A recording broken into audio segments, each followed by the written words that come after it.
Louez, louez, gloire à Jésus.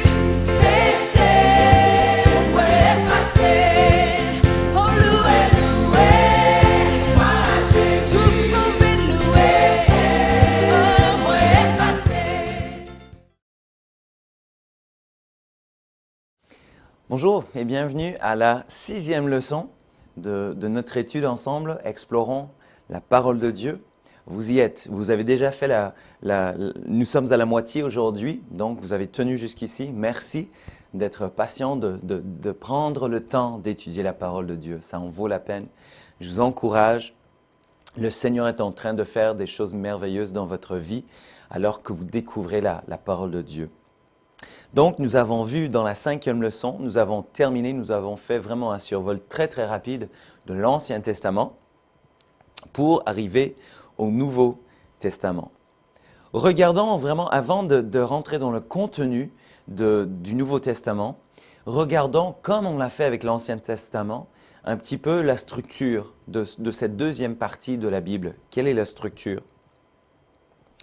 On appelle l'ensemble des livres entre Matthieu et l'Apocalypse le Nouveau Testament parce que cet ensemble de livres représente une nouvelle alliance. En fait, c'est une nouvelle alliance entre Dieu et son peuple. Le Nouveau Testament comporte 27 livres, écrits par 8 auteurs différents, sur une période d'environ 50 ans, et qui couvrent à peu près 100 ans de l'histoire de l'Église. On peut diviser le Nouveau Testament en 5 sections. D'abord, il y a les 4 évangiles. Il y a un livre d'histoire, l'histoire de l'Église, c'est le livre des Actes des Apôtres. Il y a les 13 épîtres de Paul. Il y a 8 épîtres générales, donc les épîtres soit de Paul, soit les épîtres générales. Et puis, il y a un livre de prophétie, l'Apocalypse. Si on commence avec les évangiles, les 4 évangiles sont les premiers livres du Nouveau Testament. Matthieu, Marc, Luc et Jean. Ces livres présentent la vie de Jésus, sa naissance, son ministère, sa mort, son enterrement, sa résurrection, ses promesses, ses enseignements. Les évangiles présentent vraiment des points de vue différents sur la vie de Jésus. Prenons d'abord le livre de Matthieu. Le livre de Matthieu, c'était un livre écrit qui s'adressait plutôt aux Juifs. Jésus était présenté comme le Messie et le roi prévu de l'Ancien Testament. À cause de ce point de vue, ce qu'on va voir dans le Nouveau Testament, c'est que chacun des livres vient avec un certain perspective, avec un certain point de vue. Et ce point de vue, si on le comprend, nous aide à comprendre toute la présentation et tout le contenu du livre en question. Donc nous comprenons le contexte, le point de vue de départ du livre de Matthieu. Matthieu écrivait à un auditoire juif, premièrement. Ainsi, à cause de cela, Matthieu, plus que les autres auteurs des évangiles, il cite l'Ancien Testament plus que les autres. Pourquoi? Parce qu'il voulait, comme son auditoire était juif, il voulait renforcer le message, renforcer son argument que Jésus était le Messie. Parce que le poids des Écritures était tellement lourd pour les Juifs accordaient énormément d'importance aux Écritures.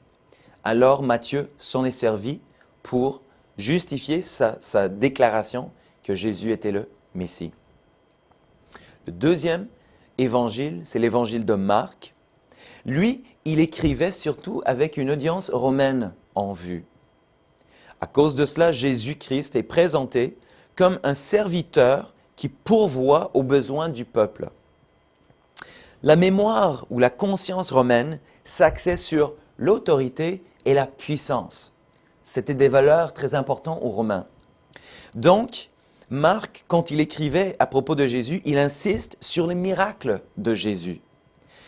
À cause du fait qu'il souligne beaucoup les miracles de Jésus, devant une audience romaine, ça établissait son autorité surnaturelle en fait. L'évangile de Luc s'adressait surtout aux Grecs, au peuple grec. Luc, par contre, il présente Jésus plus comme fils de Dieu. Ne soyons pas confus, tous les auteurs présentent les mêmes événements parce qu'ils parlent de la vie de Jésus, mais ils vont peut-être mettre l'emphase sur quelque chose d'un peu particulier. Ils vont présenter les mêmes événements d'un point de vue légèrement différent. Donc Luc présente Jésus comme le Fils de Dieu. Il souligne l'humanité de Jésus, sa compassion pour les faibles, les souffrants et ceux qui sont rejetés. La mémoire grecque était attirée par la culture, la philosophie, la sagesse, la beauté, l'éducation. Donc Luc présente Jésus, et c'est marrant parce que même la structure du livre est très classique. La forme du livre est complète, méthodique et classique. Il a une très bonne développement pour plaire à l'esprit grec. Et il mettait l'emphase sur la perfection de l'homme idéal. C'est comme ça qu'il présentait Jésus. Quatrième des évangiles, l'évangile de Jean, souligne la divinité de Jésus. Lui, il trace un parallèle avec Genèse et il présente Jésus comme la parole devenue chair qui était dès le commencement Dieu. Il était dès le commencement Dieu. Et c'est lui le créateur de toutes choses. Il présente Jésus ainsi. Jean soulignait les paroles de Jésus plus que ses actes. Ça c'est un bref survol des 4 évangiles. Regardons maintenant un survol du livre des Actes, très très brièvement. Après les 4 évangiles, on retrouve le livre des Actes qui trace l'histoire de l'Église du Nouveau Testament. Comment est-ce que l'Église est née? Comment est-ce qu'on entre dans l'Église? Quelles sont les pratiques? Quelles sont les habitudes de l'Église du Nouveau Testament? Comment est-ce qu'on y entre? Qu'est-ce qu'on implique ou qu'est-ce qu'on veut dire par faire partie de l'Église? Qu'est-ce que ça veut dire faire partie de l'Église? Si on veut savoir cela, on peut regarder dans le livre des Actes des Apôtres. Et c'est dans le livre des Actes que la promesse du Père, le Saint-Esprit, est versée sur les croyants qui attendaient. Ça, on le voit en Acte 2. Après le livre des Actes, on a les Épîtres. Les Épîtres comprennent 21 livres ce sont des épîtres ou des lettres écrites aux croyants de l'Église. Et Paul est l'auteur de 14 de celles-ci, 14 de ces épîtres. C'est important de souligner que comme les épîtres sont écrits aux chrétiens, les destinataires des épîtres étaient déjà convertis. Donc, on regarde, ce n'est pas écrit pour nous indiquer comment être sauvés. Les épîtres ont été écrites à ceux qui étaient déjà sauvés. Elles nous donnent plutôt des instructions sur comment grandir dans la grâce. L'instruction de notre Seigneur, ça nous donne des explications. Comment grandir, comment augmenter notre foi, comment être plus semblable à Jésus. Mais pour savoir comment naître de nouveau, on regarde plutôt dans le livre des Actes. Finalement, le dernier livre du Nouveau Testament, c'est le livre prophétique, livre de prophétie, c'est le livre de l'Apocalypse, qui se tient tout seul, c'est le seul livre dans sa catégorie. C'est surtout un livre de prophétie écrit par Jean, qui avait reçu l'instruction suivante. Jean écris donc les choses que tu as vues. Dieu avait donné à Jean une vision. Et il dit, écris les choses que tu as vues, et celles qui sont, et celles qui doivent arriver après elles. Apocalypse 1, 19. Donc ça, c'est un bref survol du structure, très brièvement, un survol du contenu du Nouveau Testament. Commençons à regarder un petit peu plus le contenu maintenant. On se rappelle que les prophètes de l'Ancien Testament, ils ont prédit, on se rappelle que certaines des prophéties concernaient le peuple d'Israël à cette époque dans l'Ancien Testament. Et vous rappellerez que je vous ai dit que certaines des prophéties étaient plus pour la fin des temps, plus pour un moment dans l'avenir, un moment non spécifié dans l'avenir. Ce sont ces prophéties-là qui annoncent un Messie qui doit venir. Donc les prophètes de l'Ancien Testament ont prédit la venue de celui qui allait préparer la voie au Messie. Ésaïe 40 et verset 3 dit « Une voix crie, préparez au désert le chemin de l'Éternel, aplanissez dans les lieux arides une route pour notre Dieu. » Encore en Malachie 3 et verset 1, « Voici, j'enverrai mon messager, il préparera le chemin devant moi, et soudain entrera dans son temple le Seigneur que vous cherchez, le messager de l'alliance que vous désirez.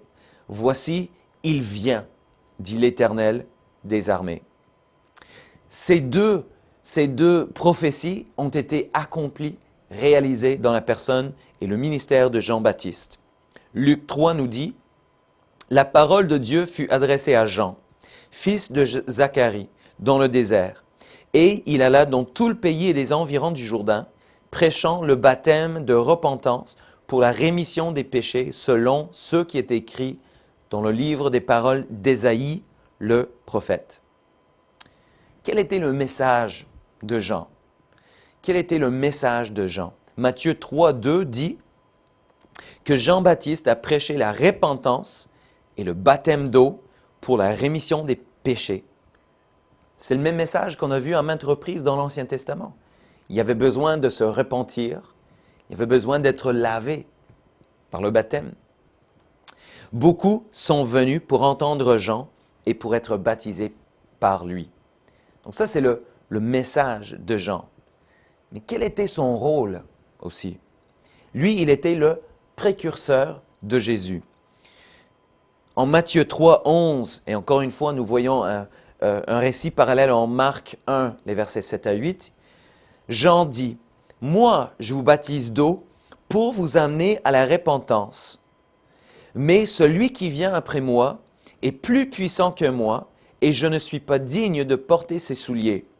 Lui vous baptisera du Saint-Esprit et du feu. » Celui que Jean avait prédit était nul autre que Jésus-Christ. Jean était le précurseur de Jésus. Il n'y a pas longtemps après ça, on voit que ces deux personnages se rencontrent. Jean ne l'avait jamais vu, et jusqu'au moment où il vient. Jean 1, versets 29 à 34, nous raconte ceci. « Le lendemain, Jean a vu Jésus venant à lui, et Jean a dit, « Voici l'agneau de Dieu qui ôte le péché du monde. C'est celui dont j'ai dit, « Après moi vient un homme qui m'a précédé, car il était avant moi. Et j'ai vu et j'ai rendu témoignage qu'il est le Fils de Dieu. » L'énoncé de Jean identifiait non seulement Jésus comme le Messie, mais il décrit l'établissement du ministère de Jésus également. Il dit l'agneau de Dieu qui enlève le péché du monde. Ceci avait été révélé en avance à Joseph, le père de Jésus aussi. En Matthieu 1, versets 20 et 21, dit ceci, car c'est l'ange qui annonce à Jésus, qui annonce à Joseph et dit, car l'enfant qu'elle a conçu vient du Saint-Esprit. Elle enfantera un fils et tu lui donneras le nom de Jésus. C'est lui qui sauvera son peuple de ses péchés. Parlons un petit peu de... Donc on a vu une introduction à Jésus. Revenons un petit peu à sa naissance, à son enfance. C'est décrit en Luc chapitre 2 et les premiers 20 versets. César Auguste avait déclaré un recensement. Donc c'était le chef romain dans la région et il voulait un recensement de tout le peuple du royaume devait se rendre dans son village natal. Marie et Joseph devaient donc aller à Bethléem, et faute de place disponible, Marie a donné naissance à Jésus dans une étable et elle l'a mis dans une crèche. En dehors de Bethléem, un ange annonçait la naissance du Sauveur, Christ le Seigneur. Il l'annonçait aux bergers qui veillaient sur leurs troupeaux, après quoi ces bergers sont venus à la recherche de l'enfant. C'est une histoire connue, hein? Je pense que sûrement je ne vous apprends rien. C'est un récit que vous connaissez sans doute. Par la suite, les rois mages sont venus dans le but de trouver celui qui était né, le roi des Juifs. Ça, on le voit en Matthieu 2. Ces rois mages, ils sont passés d'abord par Jérusalem, où le roi Hérode était, aussi curieux d'apprendre la nouvelle de la naissance d'un roi des Juifs. Mais lui, c'était plutôt par mauvaise intention. Pour lui, il voyait en Jésus une menace à son propre autorité, son propre règne. Et lui, il voulait le tuer. Mais Dieu avait prévenu Joseph des intentions d'Hérode. Et donc, Joseph a amené Jésus et Marie loin jusqu'à la mort d'Hérode, où ils sont retournés à Nazareth. En ce qui concerne l'enfance de Jésus, la Bible ne nous donne pas beaucoup de détails sur son enfance. On ne sait pas beaucoup sur cette période de sa vie, si ce n'est que pour un épisode où, à l'âge de 12 ans, on retrouve Jésus, selon Luc 2, 41 à 52, on retrouve Jésus dans le temple, la Bible dit, au milieu des docteurs, les écoutant, les interrogeant. Tous ceux qui l'entendaient étaient frappés de son intelligence et de ses réponses. Après cela, ce n'est vraiment qu'au début de son ministère public, à l'âge de 30 ans, qu'on le voit de nouveau. Regardons quelques-uns de ces prophéties au sujet de Jésus-Christ. Avant de le voir à l'œuvre dans le ministère, faisons un bref pause pour faire un survol de ces prophéties données à son égard. Car ce qui est peut-être frustrant un petit peu avec cette prochaine page que vous allez voir, c'est qu'on pourrait très facilement passer une session entière à discuter chaque prophétie.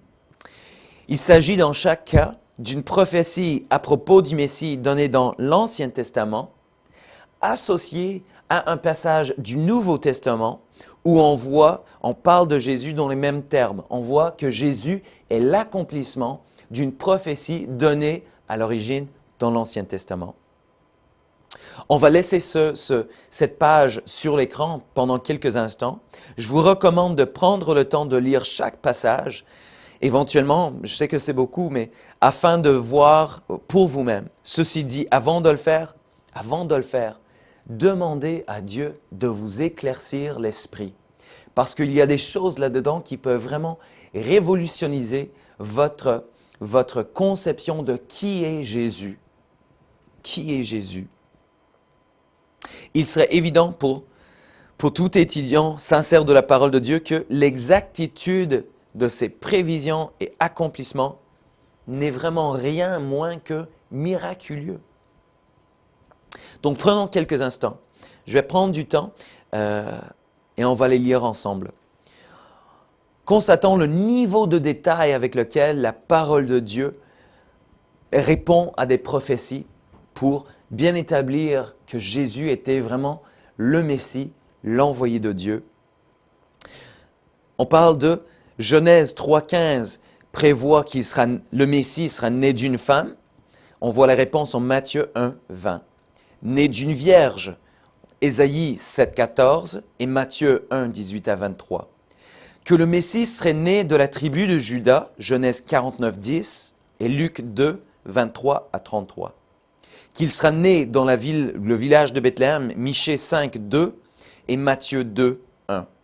Qu'il y aura une visite des mages à sa naissance, Psaume 72, verset 10 et Matthieu 2, 1 à 11. Qu'il y aura question de haine d'Hérode, Jérémie 31, 15 et Matthieu 2, versets 16 à 18. On va l'appeler Emmanuel, Dieu avec nous. Ésaïe 7, 14 et Matthieu 1, 23. Que le Messie serait précédé par un précurseur, Ésaïe 33 et Matthieu 3, 1 à 2. Qu'il aura un ministère de miracles, guérison, parmi les aveugles, des sourds, des boiteux et des muets. C'est donné en Ésaïe 35, 5 à 6 et Matthieu 9, 35. Que le Messie entrerait en Jérusalem sur un âne, Zacharie 9, 9 et Luc 19, 35 à 37.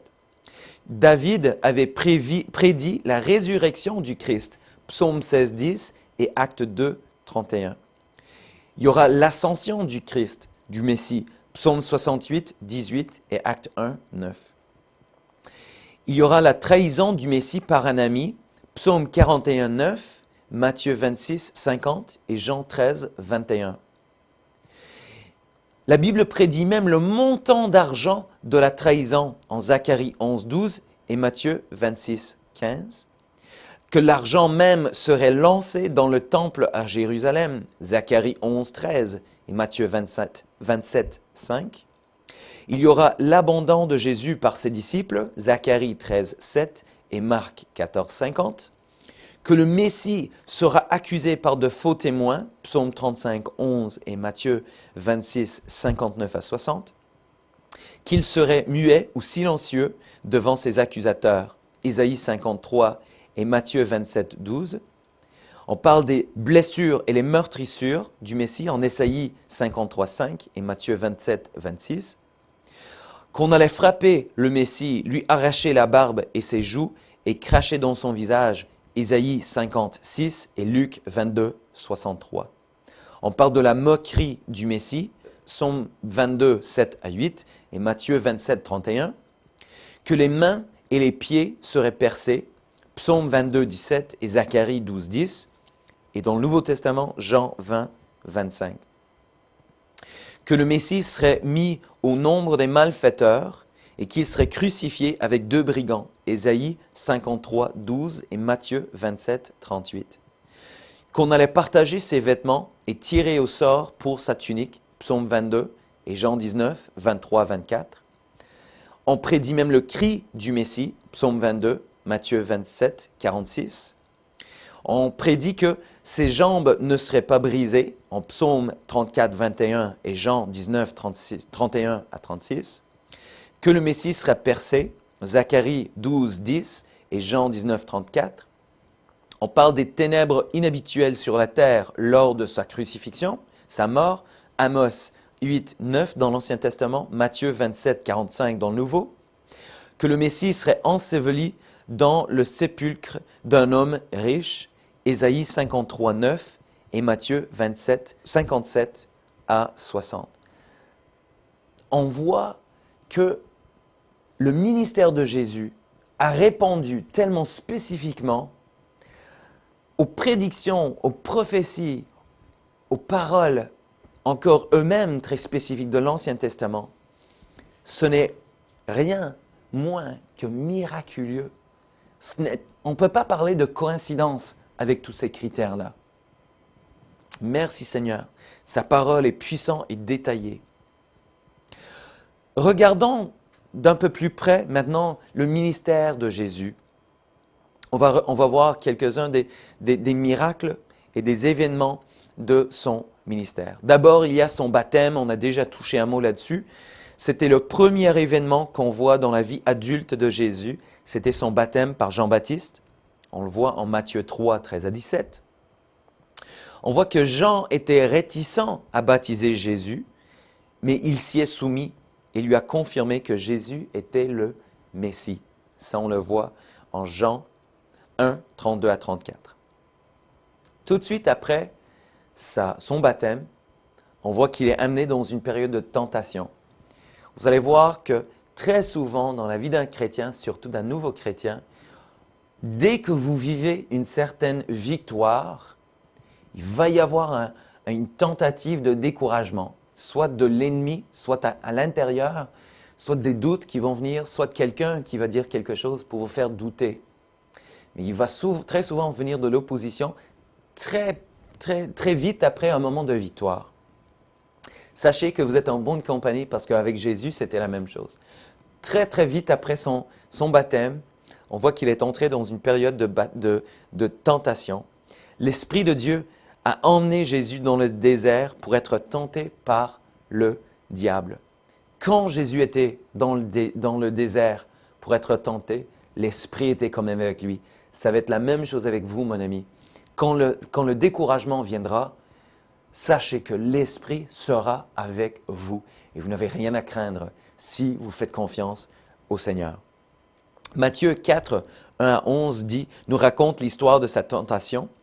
Après avoir jeûné 40 jours et 40 nuits, le tentateur, l'ennemi, le diable, Satan, est venu à Jésus.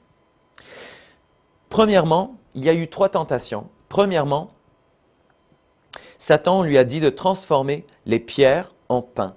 On se rappelle que Jésus venait de jeûner pendant 40 jours et 40 nuits. Donc, il y avait une certaine faim. Il avait faim. Et le diable a dit, vous êtes le Fils de Dieu, vous n'avez que transformer ces pierres en pain. Mais Jésus lui a répondu selon la parole de Dieu. Il est écrit. Chaque fois qu'on est tenté ou qu'on est devant un découragement, on peut dire, il est écrit. Et on peut être encouragé et passer par-dessus la tentation comme l'a fait Jésus. Il est écrit, l'homme ne vivra pas de pain seulement. La parole de Dieu est là pour nous aider dans de telles situations. Deuxième tentation, le diable a transporté Jésus à Jérusalem, l'a placé sur le haut du temple. Et cette fois-ci, Satan a essayé d'utiliser la parole de Dieu pour justifier sa tentation. Mais encore une fois, Jésus répond, il est écrit. Et puis il contre la tentation du diable. Et il n'est pas tombé. Finalement, le diable emmène Jésus sur une montagne très élevée, lui montre tous les royaumes du monde et leur gloire. Et il dit à Jésus qu'il les lui donnerait, donc à Jésus, si seulement Jésus se prosternerait devant lui, le diable, et l'adorerait. Jésus, de nouveau, a cité la parole de Dieu et a ordonné à Satan de se retirer de lui. La parole de Dieu, mon ami, vous êtes en train de l'étudier, je vous félicite. Elle va vous être utile dans les mauvais jours si vous vous appliquez à son étude. Amen. Le ministère de Jésus. Après sa tentation, Jésus a commencé son ministère. Il va dans le temple comme c'était son habitude. Et en Luc 4, les versets 16 à 21, Jésus se prononce. Jésus s'avance, se met en évidence. Et il annonce que le début de son ministère commence. Luc 4, 16 à 21 dit ceci. Donc Jésus se rendit à Nazareth où il avait été élevé. Et selon sa coutume, il entra dans la synagogue le jour du sabbat. Il se leva pour faire la lecture et on lui remit le livre du prophète Ésaïe. L'ayant déroulé, il trouva l'endroit où il était écrit « L'Esprit du Seigneur est sur moi. Parce qu'il m'a oint pour annoncer une bonne nouvelle aux pauvres, il m'a envoyé pour guérir ceux qui ont le cœur brisé, pour proclamer aux captifs la délivrance et aux aveugles le recouvrement de la vue, pour renvoyer libres les opprimés, pour publier une année de grâce du Seigneur. » Ensuite, il roula le livre, le remit aux serviteurs et s'assit. Tous ceux qui se trouvaient dans la synagogue avaient le regard fixé sur lui. Alors, il commence à leur dire, et voilà où il se prononce. Aujourd'hui, cette parole de l'Écriture que vous venez d'entendre est accomplie. La prophétie de l'Ancien Testament a été accomplie par le ministère miraculeux de Jésus. On voit, si on trace un parallèle entre cette prophétie et les passages du Nouveau Testament, Matthieu 9, 27 à 31, nous donne l'occasion de voir des aveugles qui ont recouvert la vue.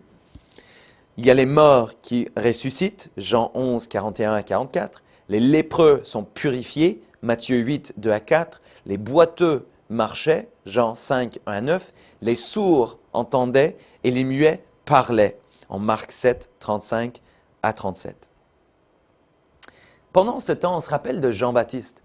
Jean-Baptiste était mis en prison et parce qu'il avait condamné un péché d'Hérode. Mais pendant que Jean était en prison, il a entendu parler du ministère de Jésus. Et il a envoyé 2 de ses disciples pour interroger Jésus et pour lui demander. Ça, on le voit en Matthieu 11, 3. Donc les 2 serviteurs venus de la part de Jean demandent à Jésus, « Es-tu celui qui doit venir ou devons-nous attendre un autre ?» Jean, c'est Jean qui était le précurseur du Messie. Mais même lui a vécu un découragement à un moment donné et il se demandait. Les moments de découragement vont venir. Mais regardez ce que Dieu a déjà fait, ce qu'il est en train de faire et vous allez prendre courage. Jésus répond aux disciples, « Allez et rapportez à Jean que vous entendez et ce que vous voyez. Les aveugles voient, les boiteux marchent, les lépreux sont purifiés, les sourds entendent, les morts ressuscitent, et la bonne nouvelle est annoncée aux pauvres. Heureux celui pour qui je ne serai pas une occasion de chute. » Jésus dit, Jean, regardez ce qui passe. Jean, tu connais la parole de Dieu, tu sais quelles sont les promesses et les prophéties. Voici l'accomplissement. Sachez que je suis celui qui vient, qui est venu. Donc, on voit ici le cœur du ministère de Jésus. Certains s'attendaient à ce que le Messie naisse dans un palais d'une famille noble et qu'il les libère de l'oppression romaine. Ils n'avaient pas compris les écrits des prophètes. La situation politique était loin d'être d'une importance quelconque à Jésus. Ce n'était pas le plus important pour lui. Jésus est venu pour pourvoir aux besoins de tout le monde, les vrais besoins. Les besoins que nul autre ne pourrait régler. Ni la loi, ni l'argent, ni l'Église de l'époque. Les problèmes que Jésus est venu régler sont des problèmes qui ne pouvaient être réglés nulle part ailleurs. Comme preuve, à plusieurs reprises, Jésus souligne son ministère aux aveugles, boiteux, lépreux, sourds, morts et pauvres. Jésus n'a jamais refusé personne. Son appel est universel. On voit en Jean 7, 37 à 39 ceci. « Si quelqu'un a soif, qu'il vienne à moi et qu'il boive. Celui qui croit en moi, des fleuves d'eau vive couleront de son sein, comme dit l'Écriture. » Encore une fois, Hébreux 4, 15 et 16 nous dit « Approchons-nous donc avec assurance du trône de la grâce, afin d'obtenir miséricorde et de trouver grâce pour être secouru dans nos besoins. » Avez-vous besoin de grâce? Avez-vous besoin d'être secouru dans vos besoins? Alors approchez-vous au trône de la grâce pour recevoir ce que Jésus réserve pour vous. Pourquoi? Pourquoi est-ce qu'il peut nous donner ça? Parce qu'il comprend nos faiblesses. La Bible dit qu'il a été tenté en toutes choses comme nous, sans commettre de péché.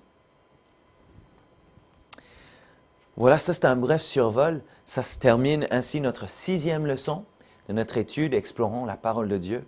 Que Dieu continue à vous bénir, d'avoir pris le temps d'étudier sa parole. Que Dieu vous bénisse.